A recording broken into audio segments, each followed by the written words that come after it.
Hello there. Alright, so today we're building a command line program in Rust. And actually, to be more specific, we'll be building a cowsay replica. Where cowsay is this simple program where you get this ASCII drawn cow to say a message. Like so. You say cowsay, you can say hello, and just make this a bit bigger, and you get it to say hello. Okay, so the only difference in our project is that instead of getting a cow to say something, we'll have a surprised Pikachu say something. So it will be something like, and again, let me make it a bit larger, and there we go. We got our Pikachu saying hello. So this is a pretty good project to start off because by being so simple, we can really focus on the mechanisms and tooling of it rather than algorithms and whatnot. So we'll implement several features that display important aspects of development in Rust, do some sick error handling, write integration tests, and finish it off publishing to crates.io. So yeah, let's get started. As you can see, to start us off, I've created a binary with cargo new picasay, which is the name of our program. And first order of business, let's implement the project in the crudest way possible, which would be, there we go. Alright, so I just found this Pikachu online, copy and pasted it in a constant called Pikachu, which is a string literal, and then we're just getting the first argument passed into cargo run, because the 0th argument is the location of where the binary is.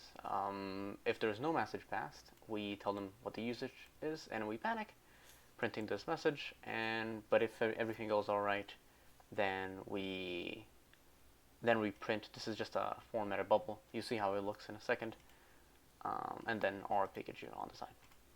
All right, so let's run this. How do we actually pass on a message to cargo run? So the way that you do that is you say cargo run dash dash, and then you see your message. So we use this dash dash because to indicate that whatever argument is passed in after the double dashes is supposed to go to main instead of cargo itself. So running hello, we'll get it to build, and there it is. Okay, so that's how it is looking. And now, if we just stopped here, this would be a pretty boring program, so let's actually start handling some more complex arguments. Okay, so what if we wanted to make it possible to have Pikachu be inside Pokeball when specifying a specific flag? The way that we're getting our arguments currently isn't really going to cut it, so we'll add our very first dependency, struct opt. Struct opt allows us to parse command line arguments by defining a struct. So let's copy this, let's go to our cargo toml and add it below dependencies. Save it, go back to main, and now let's convert our implementation to make use of it.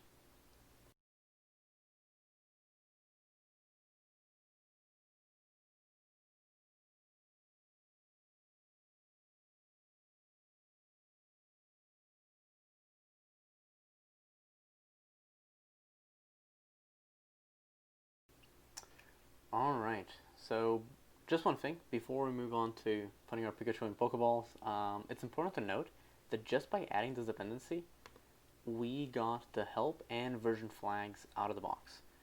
So what I mean by that is that we can say cargo run dash dash dash dash help, and as soon as this builds, let me maximize this, you see that we get usage explanation, so the usual help that you get in command line programs.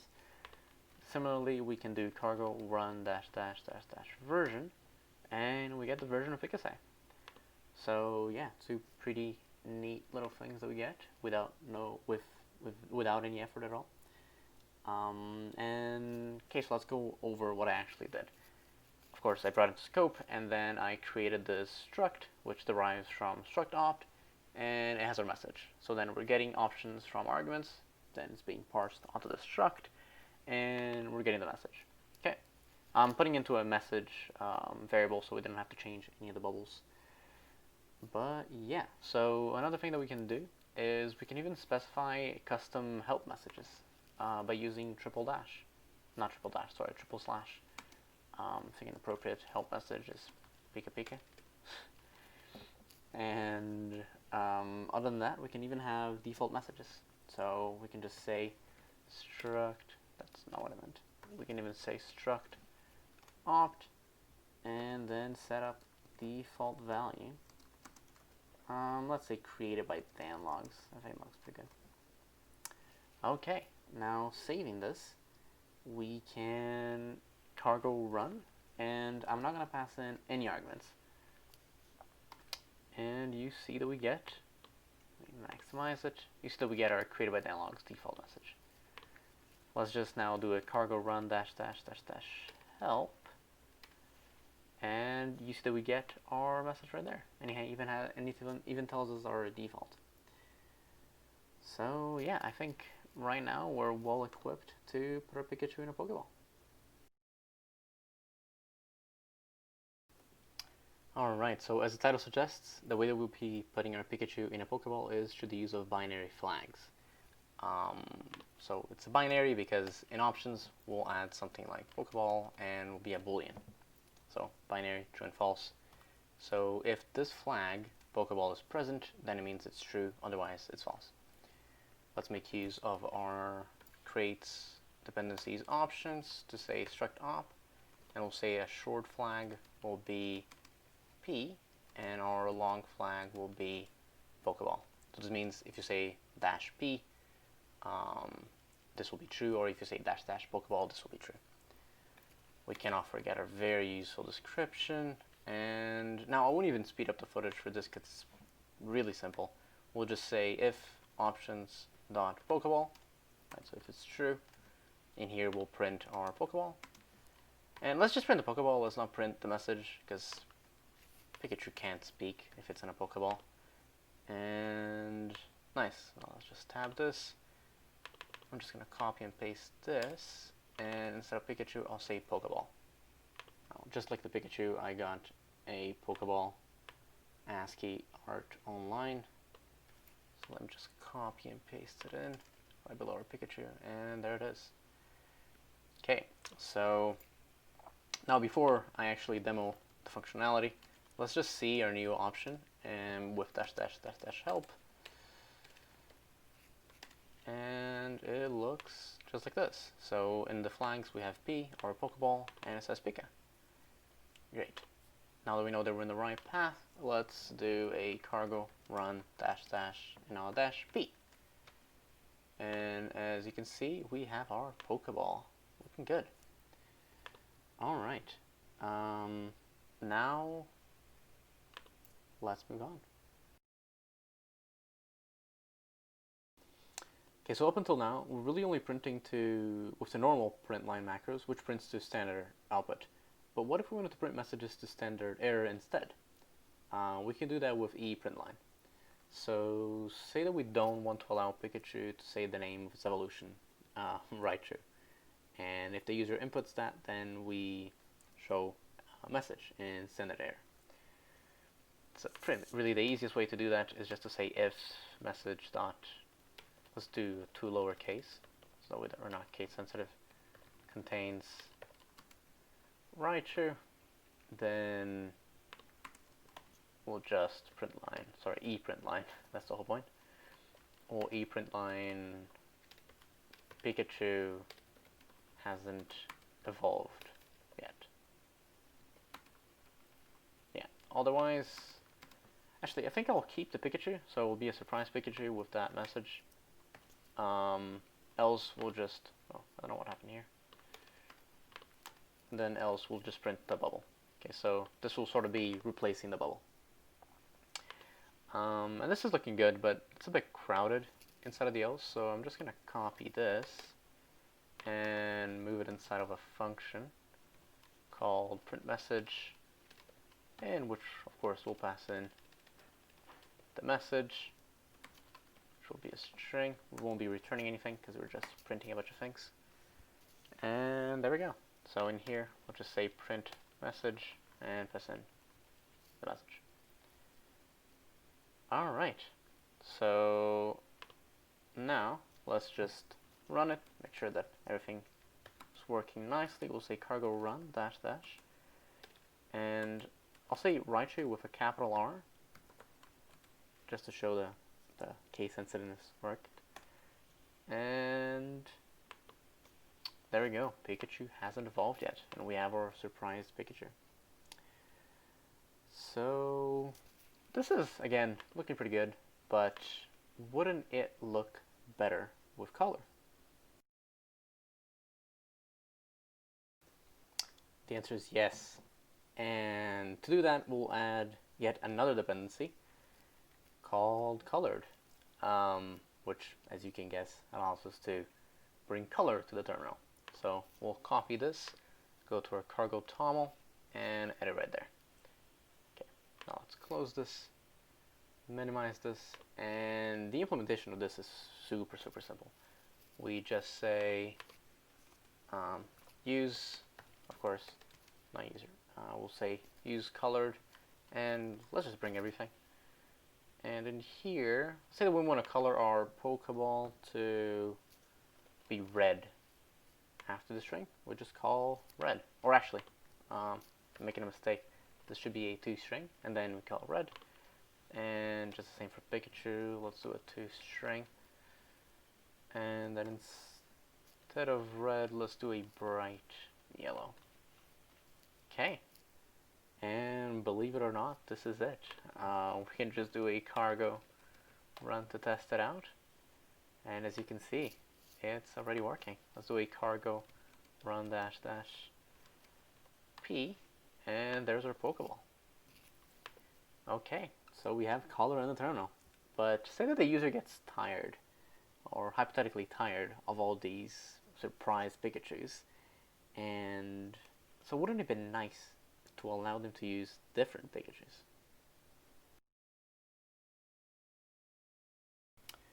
Alright, so here we want to give the user the possibility of replacing Surprise Pikachu with any ASCII Pikachu from a file, such as this one that I found online.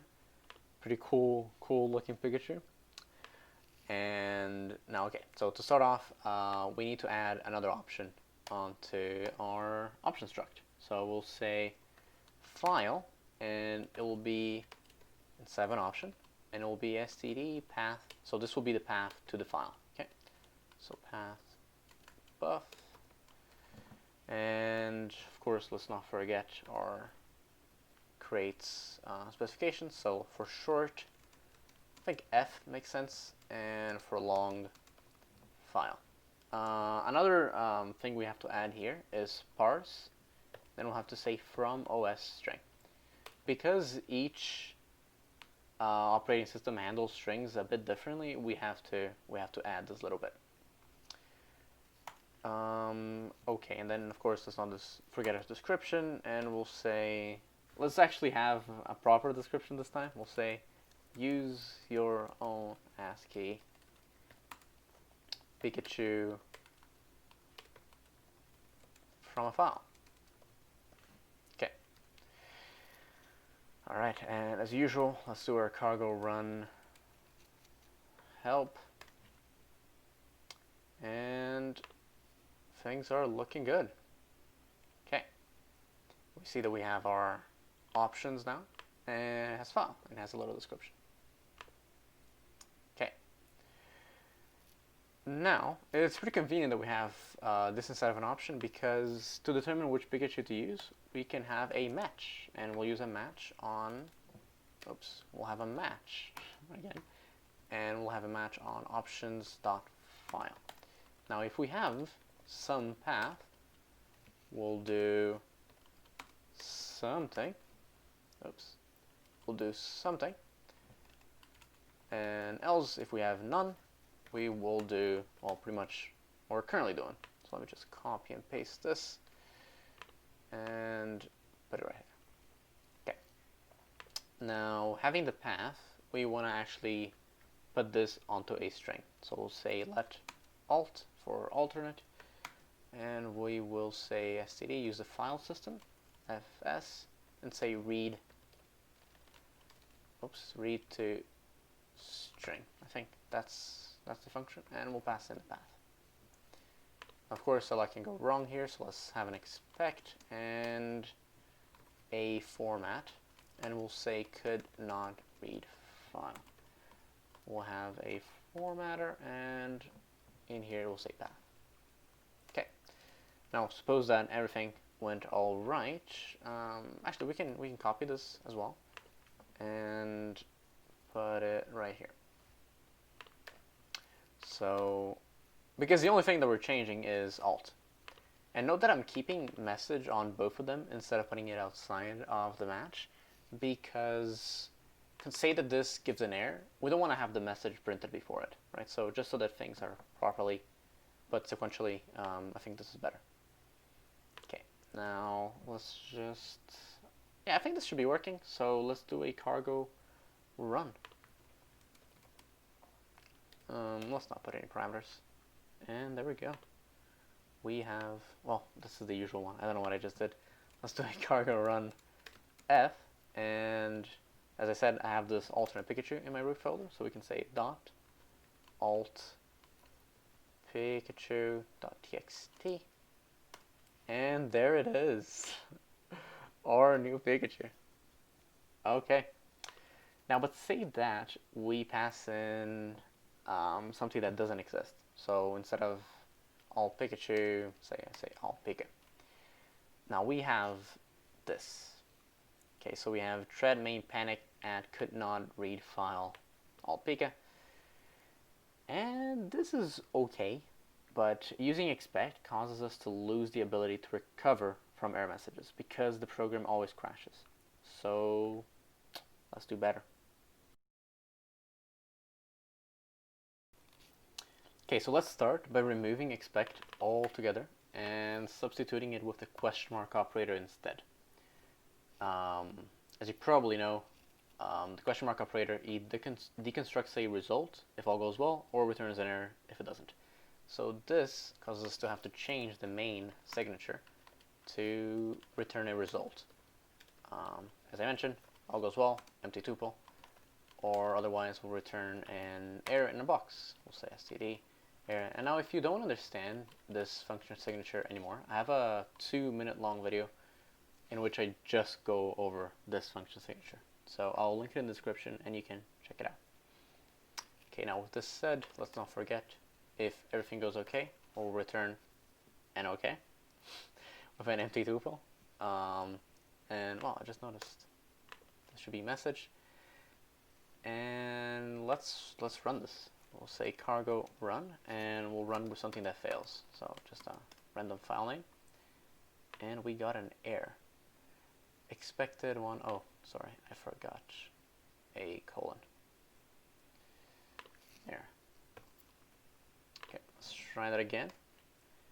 And there we go. This is the error that. Oh my god. This is the error that we get. So this is okay, right? But we lost a little bit of the friendliness that we had before, where it said could not find file, but that's okay. We can remedy it with a crate called failure. And if I just go to cargo toml and I add it right here, this will allow us to make a pretty minor change to our program, or 2 pretty minor changes. Well, okay, 3 if you count that we have to import it. So we'll say failure result ext. And now this change, I like it quite a lot. I think this is pretty verbose. Now instead, we can just say failure error, and that's it. I think this is pretty neat, right? But other than this, we can now remove the question mark operator and add a with context. We'll have a little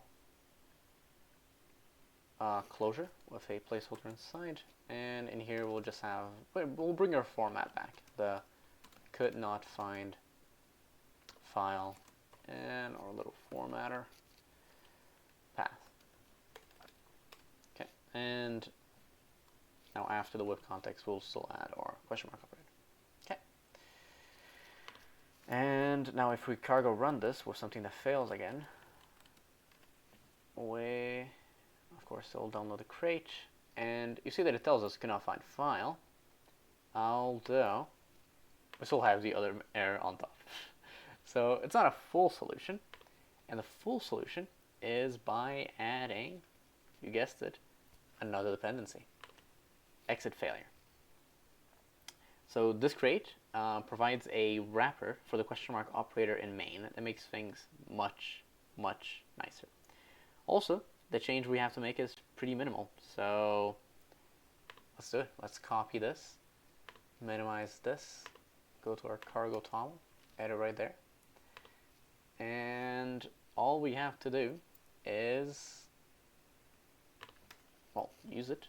So bring it into scope, exit failure, and it will be exit failure.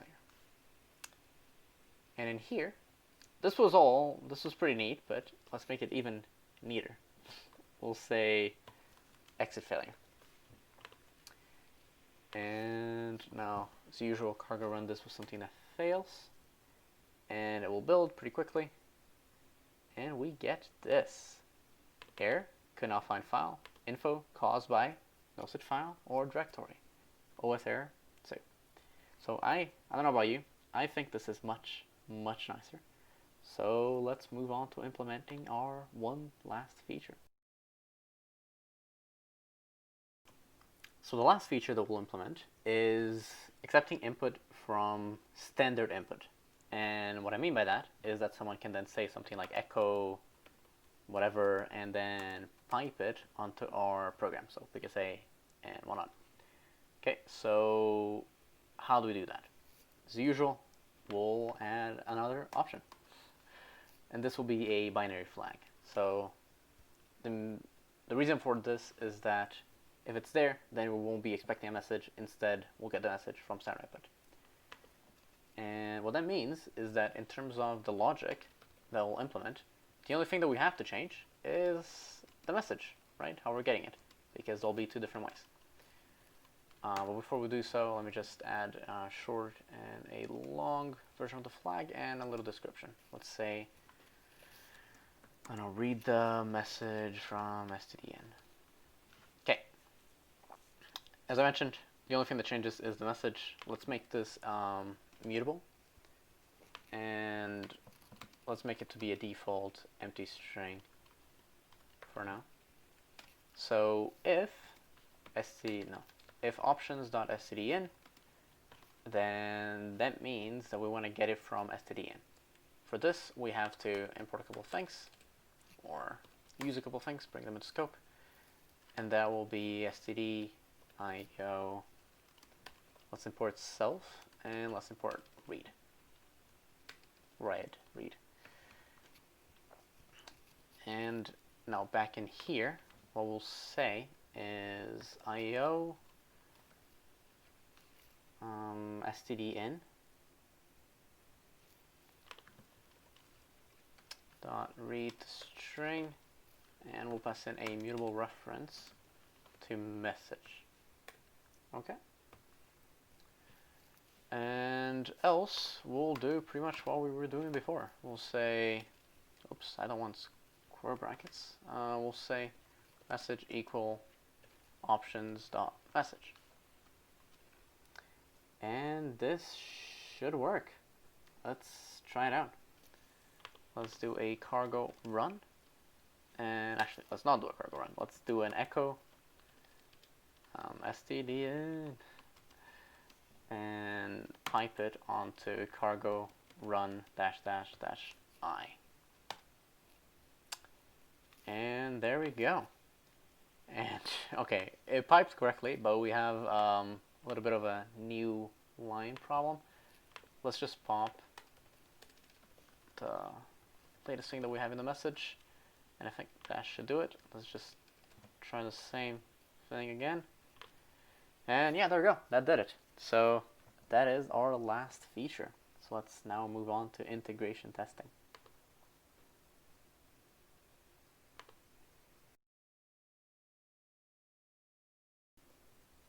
Yep.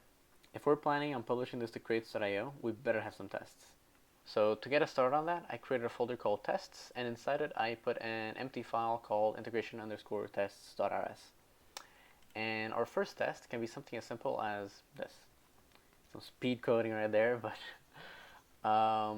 before we get into it, know that we're adding yet another dependency to our code called assert command. Assert command gives us a couple of super helpful extensions to the standard libraries command, that we're also using. So what we're doing here is that we're running our cargo binary, in this case PKSA, creating an assertion, and if we got this far, ensure that it succeeds.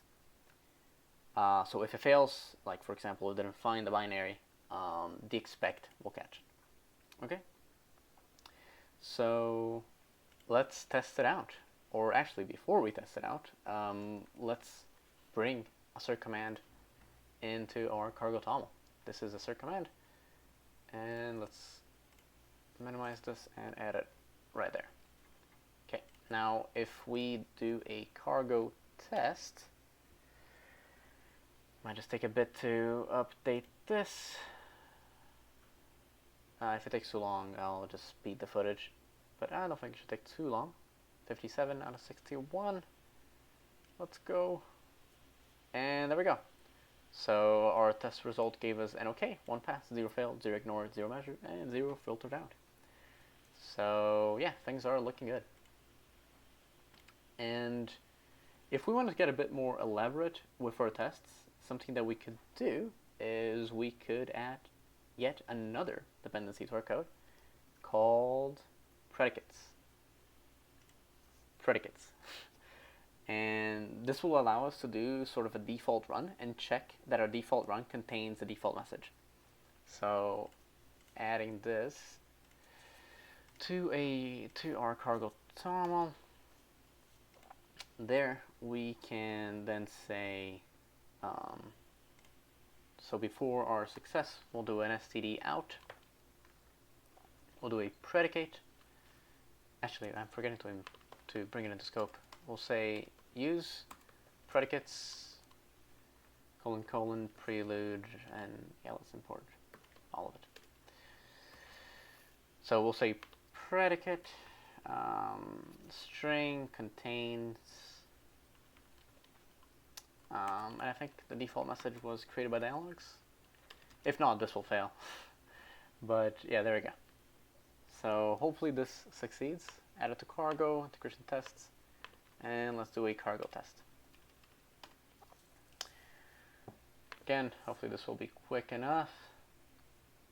See that I'm trying these things out for the first time when it actually takes a while to compile. So there we go. Authenticity. In any case, it did succeed. And everything's looking good. Now, I really encourage you to try to come up with some other tests that you can make. They can be super simple, but eventually they really drive you to writing better code. So before we publish this beauty, here's another quick test that you can have.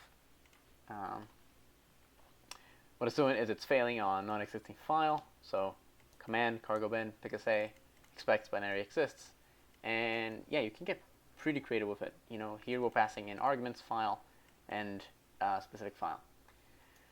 And this also shows you that you have assert, and instead we have failure, so it's ensuring that it fails rather than succeed. And that is about it. Before we move on, actually, let's do a cargo test. You know, we deserve it. So a cargo test, we see that 2 passed because, well, it passed because it was supposed to fail. So there it is. And now let's actually publish this. Alright, we have a bunch of features. We have tests. Things are looking good. The last thing that we have to do is to add a couple more info. That doesn't work. Some more info to our cargo toml. So these are pretty much self-explanatory. Description, readme, repository, license. The only one that I want to point out is the readme. I created a readme.md file in the root folder of our project. In here, I just copy and pasted what we get out of cargo run --help. But if you're actually making a crate, please spend some time writing documentation. This is just for educational purposes, again. So I was lazy, but if you're writing an actual crate, spend some time. And with that done, if this is your first time publishing a crate, what you have to do is you have to go to crates.io, log in with your GitHub. Here I'm already logged in. Then you go to account settings, you scroll to the bottom, and you create a new token. Hitting new token, you'll have to name it, and once you named it, you get a little code snippet showing cargo login and your token. You will copy that, come back to your terminal, paste it, and once you've pasted it, you can do cargo package. This will package your project, and to finish it off, you do a cargo publish. Now, I've already published it, so I'm not going to do it, but trust me, this will work. And there we go, we published PicSA. Now, if you like to use it without all that verbose cargo run dash dash, you can do a cargo install PicSA. And this allows you to do PicSA hello. And it just works. There we go. Alright, so, I don't know, go install the crate, have some fun. And that will be it.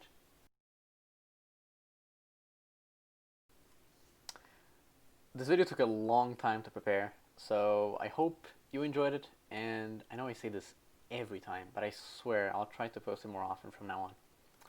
Thank you so much for watching, and I will see you soon.